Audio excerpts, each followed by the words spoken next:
നമസ്കാരം. എല്ലാവർക്കും പുതിയൊരു വീഡിയോയിലേക്ക് സ്വാഗതം. സർക്കാരിൻ്റെ സാമൂഹിക സുരക്ഷാ പെൻഷൻ പദ്ധതിയുമായി ബന്ധപ്പെട്ട ഏറ്റവും പുതിയ അറിയിപ്പാണ് ഇന്ന് നിങ്ങളുമായി ഷെയർ ചെയ്യുന്നത്. എല്ലാവരും സ്കിപ്പ് ചെയ്യാതെ തന്നെ വീഡിയോ കാണുക. വീഡിയോയിലേക്ക് പോകും മുമ്പ് എല്ലാവരും ചാനൽ മറക്കാതെ സബ്സ്ക്രൈബ് ചെയ്യുക. കഴിഞ്ഞ ജനുവരി മാസം നമുക്ക് 3200 രൂപ അക്കൗണ്ടുകളിലേക്കും കൈകളിലേക്കും ലഭിച്ചു. എല്ലാ മാസവും മുടങ്ങാതെ പെൻഷൻ തുക ലഭിക്കുന്നവർ ഈ അറിയിപ്പ് ശ്രദ്ധിക്കുക. സോഷ്യൽ ഓഡിറ്റിൻ്റെ ഭാഗമായി നമ്മുടെ വീടുകളിലെത്തി സർക്കാർ കർശന പരിശോധന നടത്തുന്നുണ്ട്. സർക്കാരിൻ്റെ ഉദ്യോഗസ്ഥർ വീടുകളിലെത്തി നമ്മുടെ ഭൗതിക സാഹചര്യം പരിശോധിക്കും.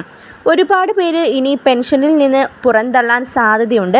ഒരുപാട് പേര് ഇപ്പോൾ സാമ്പത്തികമായി അഭിവൃദ്ധി കൈവരിച്ചിട്ടുണ്ട് എന്നുള്ളതിൻ്റെ അടിസ്ഥാനത്തിലാണ് സർക്കാരിൻ്റെ കർശന പരിശോധന നടത്തുന്നത്.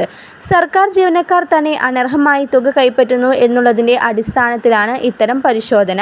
അതുപോലെ കേന്ദ്ര സർക്കാരിൻ്റെ തുക കൂടി ചേർത്ത് പെൻഷൻ ലഭിക്കുന്ന ആളുകൾ നിങ്ങളുടെ തുക നാളുകളായി മുടങ്ങുന്നുണ്ടെങ്കിൽ, അതോ 2-3 തവണയൊക്കെ നിങ്ങളുടെ തുക മുടങ്ങുന്നുണ്ടെങ്കിൽ നിങ്ങൾ പഞ്ചായത്തിൽ പോയി കാര്യം സമർപ്പിക്കണം. തുക മുടങ്ങുന്ന കാര്യം മനസ്സിലാക്കണം. ആധാർ അധിഷ്ഠിത വിതരണമാണ് കേന്ദ്ര സർക്കാരിൻ്റെ. അതുകൊണ്ട് തന്നെ നിങ്ങൾ ആധാർ അക്കൗണ്ടുമായി ലിങ്ക് ചെയ്യാത്തത് കൊണ്ടോ മറ്റെന്തെങ്കിലും തകരാറ് കൊണ്ടോ ആയിരിക്കും നിങ്ങൾക്ക് പെൻഷൻ മുടങ്ങുന്നത്. കേന്ദ്ര സർക്കാരിൻ്റെ 1600 രൂപ വീതം ലഭിക്കുന്നതിൽ 200, 300, 400 എന്നിങ്ങനെയുള്ള തുക കേന്ദ്ര സർക്കാരിൻ്റെ വിഹിതമാണ്. അത് മുടങ്ങുന്ന ആളുകൾ എത്രയും പെട്ടെന്ന് തന്നെ നിങ്ങളുടെ അടുത്തുള്ള പഞ്ചായത്തിലോ അതുപോലെ മുനിസിപ്പാലിറ്റിയിലോ ചെന്ന് കാര്യങ്ങൾ സമർപ്പിക്കുക. എങ്കിൽ മാത്രമേ തുടർന്നും നിങ്ങൾക്ക് മുടങ്ങാതെ 1600 രൂപ വീതം ലഭിക്കുകയുള്ളൂ.